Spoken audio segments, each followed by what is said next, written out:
E temos aqui mais um caso daquelas continuações que absolutamente ninguém pediu. Prazer, eu sou o Luca Leal, você está no meu canal e hoje vamos discutir sobre Mufasa, o Rei Leão.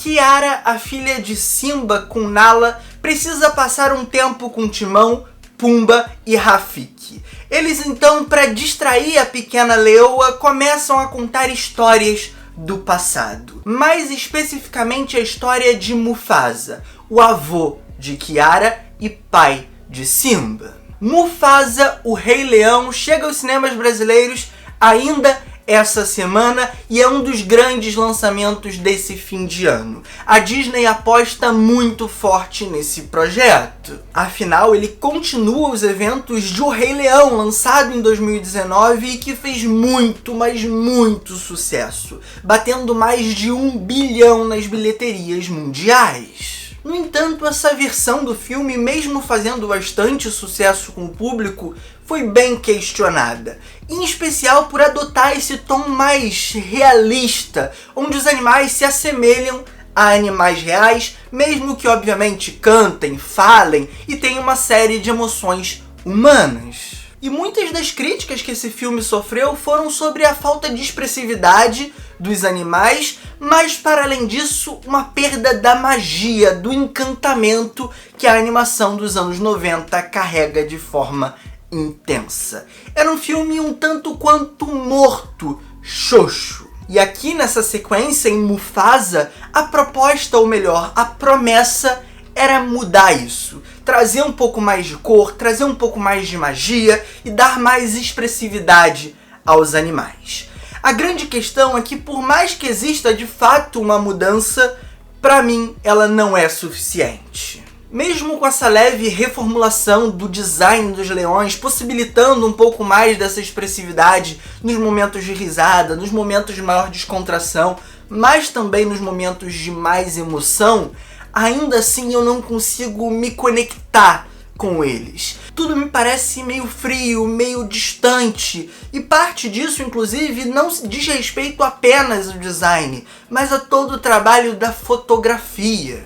E isso, obviamente, não diz respeito unicamente ao trabalho das cores, que aqui nesse filme aparecem levemente mais acentuadas, em especial nos ambientes, na natureza. Mas diz respeito também a todas as escolhas de plano, as movimentações de câmera e principalmente a intencionalidade da direção de tornar mais sério, mais carregado aqueles eventos que não necessariamente têm o impacto que se espera. E nesse aspecto também eu preciso falar um pouquinho sobre as interpretações, que pelo menos na dublagem brasileira, que foi como eu vi o filme na cabine de imprensa, estão um tom acima, sempre buscando uma carga, sempre buscando um peso que eu não consigo sentir na história. Inclusive é uma história muito clássica, tida por muitos como uma história universal, por mais que eu não acredite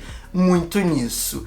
E era de certa forma fácil de fazer o público se simpatizar, o público comprar a jornada, mas comigo isso não acontece de maneira nenhuma. Afinal, muita dessa história é ofuscada por uma constante necessidade do filme de se conectar ao antecessor. É o tempo todo buscando referências e fazendo analogias ao que a gente viu no Rei Leão de 2019. É a repetição de alguns planos, são piadinhas que voltam, são referências verbais explícitas, são frases que são mencionadas mais de uma vez, repetindo, parafraseando outros personagens. Sério, cansa demais. Além, é claro, da necessidade desse filme o tempo todo estar querendo justificar tudo. Você não vai ter aqui apenas a história de origem do Mufasa. Você vai ter a origem da Pedra do Rei. Você vai ter a origem do cajado do Rafiki. Sério, por que eu tenho que saber a história do cajado do Rafiki? além de dezenas e dezenas de outros elementos que aparecem aqui e estão servindo única e exclusivamente para explicar algo que no futuro desse universo seria importante, mas é completamente irrelevante porque de fato eu quero saber, que é sobre o Mufasa, o que se passa na cabeça dele, como que ele se tornou aquele pai exemplo pro Simba, aquele rei amado por todos. E eu chego ao final dessa jornada ainda não sabendo muito bem de onde isso vem. E tudo fica muito na superfície. E o exemplo máximo disso é a cicatriz do Scar, que gera alguns dos momentos mais vergonhosos que eu tive no cinema em 2024. É muito, mas muito forçado.